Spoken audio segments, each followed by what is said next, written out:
L'odeur aromatisée du café chaud, autrefois inséparable du bruit des klaxons matinaux des carrefours de Libreville, ne seront plus qu'un lointain souvenir.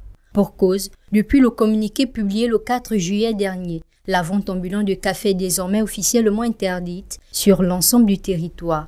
Une décision émanant du délégué spécial chargé de la gestion de la commune de Libreville, Adrien Guemamba, dans le cadre du respect des normes sanitaires en milieu urbain. Par rapport à ce que le maire de Libreville a dit, plus de cafétérias en bordure de route, plus de cafés ambulants, parce que franchement, le pays doit être propre.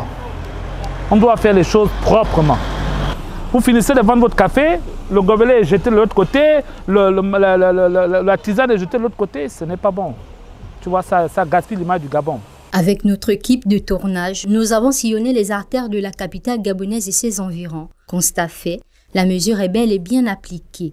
Les rues de Libreville, autrefois animées par ces vendeurs ambulants, munis de leurs thermos ou poussettes, sont désormais désertes. Ces figures familières, Ibrahim, Traoré, Ba, Kabouré, chacun pouvait les appeler d'un nom à un autre, chez qui l'on s'arrêtait chaque matin pour savourer un petit thé bien chaud avant de commencer la journée, sont désormais absentes. Ce n'est pas qu'on est contre les vendeurs de cafétéria et ceux du café, on n'est pas contre.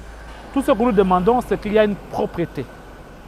La propreté, c'est ce qui fait l'image d'un pays. Les gens qui vendent des cafés ambulants doivent avoir des sacs poubelles avec eux.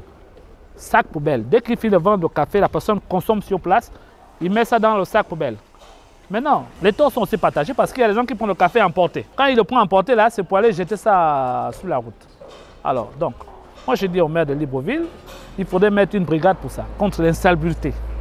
Même nous-mêmes qui jetons des gobelets et tout ça, on doit t'amender.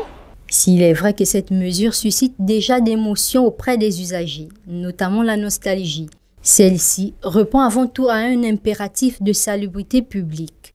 Ces points de vente improvisés, bien que pratiques, contribuaient souvent à l'accumulation des déchets dans les carrefours, notamment les gobelets jetables que l'on pouvait retrouver ici et là. La décision vise donc à restaurer l'ordre et l'hygiène dans l'espace urbain, au nom d'une capitale plus propre et mieux organisée.